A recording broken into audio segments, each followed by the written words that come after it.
भारत 24 देशको मुलुक जलेको छ। त्यहाँ म र मेरो परिवारमाथि पनि ज्यान लिने मनसायले सङ्घातिक हमला भएको थियो।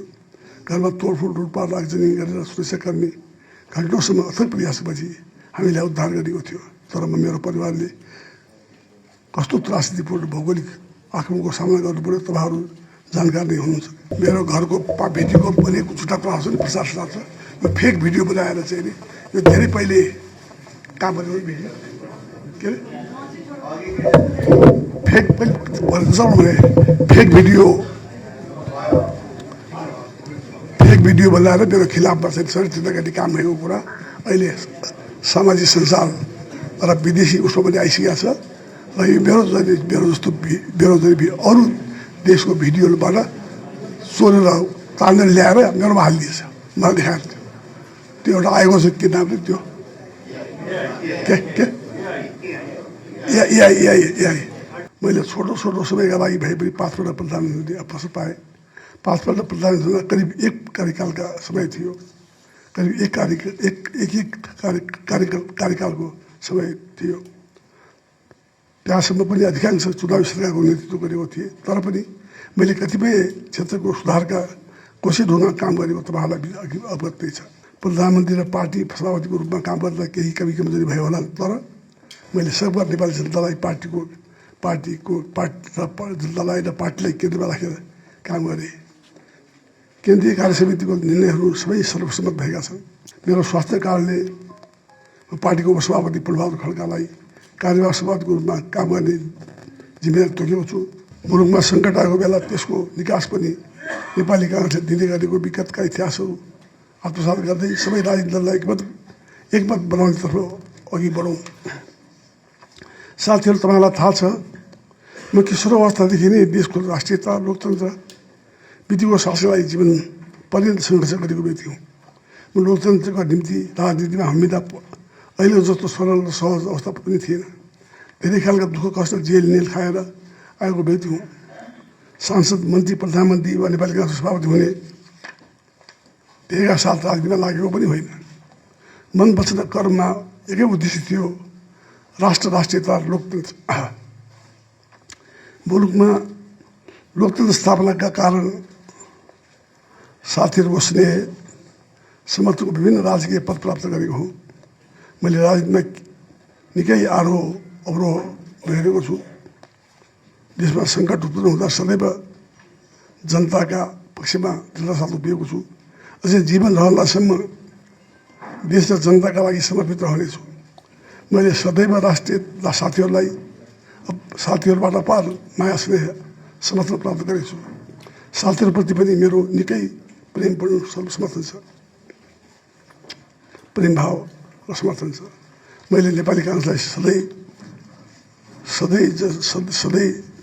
सबै जात, क्षेत्र, लिङ्ग र समुदायको नेपालीका मौलिकता सहितको पार्टी बनाउने प्रयास गरेँ। चाहे पार्टीभित्र कदमजुको नीति लागू गरेर होस् कि केन्द्रीयदेखि वडासम्म संरचनामा आरक्षणको व्यवस्था गरेर अधिकतम समावेशी बनाउने अभियान नै चलाए। यस काममा पनि गर्व गर्न चाहन्छु। मैले छोटो समयका लागि भए पनि 5 पल्ट प्रधानमन्त्री अवसर पाएँ। 5 पल्ट प्रधानमन्त्रीमा करिब एक कार्यकालका समय थियो। करिब एक कार्यकालको समय थियो। त्यहाँसम्म पनि अधिकांश चुनावी सरकारको नेतृत्व गरेको थिएँ। तर पनि मैले कतिपय क्षेत्रको सुधारका कोसिस हुन काम गरेको तपाईँहरूलाई अवगत नै छ। सामाजिक कुरीतिका रूपमा रहेको कमैया मुक्ति, छुवाछुत मुक्त नेपालदेखि सामाजिक रूपान्तरण कतिपय कामका सुरुवात गर्ने पाउँदा मलाई गर्व महसुस हुन्छ। नेपालमा भ्रष्टाचार निवारणका लागि म प्रधानमन्त्री हुँदा भ्रष्टाचार निवारण ऐन 2058 जारी गरेको हुँ। नेपालको भूमिमाथि द्वैत स्वामित्वको अन्त्य गरी वैज्ञानिक भूमि सुधार लागू गरेको हुँ, जसमा अहिले हदबन्दी लागू हुनुका साथै द्वैत स्वामित्व अन्त भएको छ। सम्पत्तिमा महिलाहरूको स्वामित्व स्थापित गर्ने मैले मुल्की ऐनको 21औं संशोधन गरेर पैतृक सम्पत्तिमाथि महिला पुरुषको हक स्थापित गरेको हुँ। दलित, महिला र जनजातिको लगायतका समुदायको उत्थानका लागि आयोग बनाएर संरचना सुधार गरेको हुँ। मुलुकको आर्थिक रूपान्तरमा डिस्चार्जको रूपमा देखिएको मूल्य वृद्धि कर लागू गरेर कर प्रणालीलाई वैज्ञानिक र आधुनिक बनाउन काम गर्ने मेरो प्रधानमन्त्रीत्वमा काम सुनेको हो। प्रधानमन्त्री र पार्टी सभापतिको रूपमा काम गर्दा केही कमी कमजोरी भयो होला, तर मैले सबभर नेपाली जनतालाई जनतालाई र पार्टीलाई केन्द्रमा राखेर काम गरेँ। केन्द्रीय कार्य समितिको निर्णयहरू सबै सर्वसम्मत भएका छन्। सरकारमा रहँदा भएका पद जिम्मेवारी हुन् पनि सरसल्लाहमा भएका छन्। सरकार सधैँ साथीहरूलाई पार्टीको निर्णय प्रक्रियामा सहभागी भएको छ। भारत 24 गतेसम्म मुलुक चलेको छ। त्यहाँ म र मेरो परिवारमाथि पनि ज्यान लिने मनसायले साङ्घातिक हमला भएको थियो। घरमा तोडफोड लुटपाट आगजनी गरेर सुरक्षाकर्मी घन्टौँसम्म अथक प्रयासपछि हामीलाई उद्धार गरेको थियो। तर मेरो परिवारले कस्तो त्रासदीपूर्ण भौगोलिक आक्रमणको सामना गर्नु पर्यो तपाईँहरू जानकार नै हुनुहुन्छ। त्यसैले नपुगेर हाम्रो प्रतिष्ठा सबै गिराउने सुनियोजित रूपमा झुटा प्रचार गरियो। तपाईँहरूलाई माया प्रार्थना र कामनाले उत्साहपछि यो बैठकमा आएर बैठक सञ्चालन गर्न पाएको छु। मेरो राजनीतिक जीवन यात्रामा भोगिएका विभिन्न कठिन खेलहरू सम्बन्ध राष्ट्र जनता र पद्धतिका लागि वैचारिक अडान लिँदा यस किसिमका अवस्था जुनसुकै बेला पनि आउन सक्छ। केवल सामना गर्न साहस राख्नुपर्छ भन्ने मेरो मान्यता छ। यो घटनाहरू छट्टै हेर्दा म जस्तै हाम्रा अन्य राजनीतिक दलका अनगिन्ती साथीहरू भोगिरहेका व्यक्तिगत आक्रमण जस्तो देखिए तापनि समग्रता हेर्दा पार्टी पद्धति र पार्टीको माथिको आक्रमण हो भन्ने मेरो मन ठहर छ।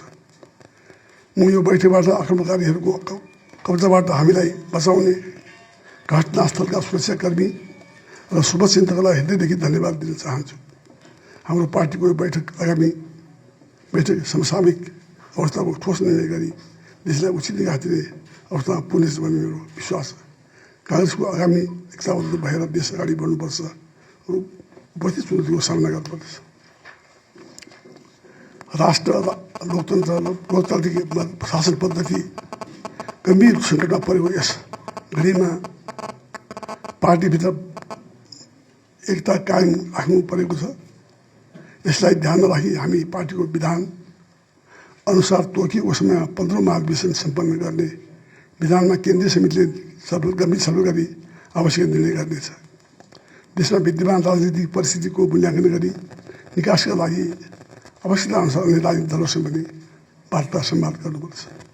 मेरो स्वास्थ्य कारणले पार्टीको उपसभापति पूर्णबहादुर खड्कालाई कार्यवाहक सभापतिको रूपमा काम गर्ने जिम्मेवारी तोकेको छु।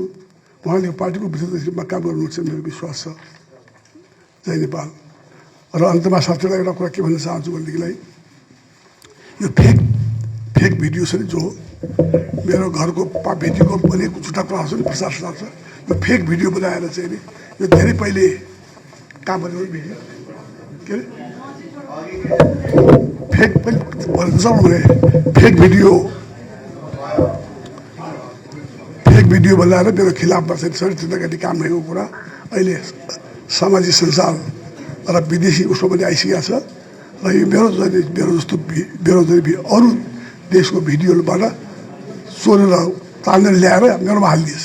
मलाई देखाएको थियो त्यो एउटा आएको छ, के नाम त्यो के एआई हो, त्यो आएको छ त्यो चाहिँ नि। त्यस कारण चाहिँ यो चाहिँ कुरा अहिले आएर स्पष्ट भइसकेको छ। यो चाहिँ एकदम फेक भिडियो बनाएर मेरो खिलाफमा चाहिँ एउटा चाहिँ षड्यन्त्र किसिमको बनेको छ। यसको सम्बन्धमा चाहिँ नि छिटै नै चाहिँ छानबिन होस् र यसमा चाहिँ भन्ने मेरो धारणा छ।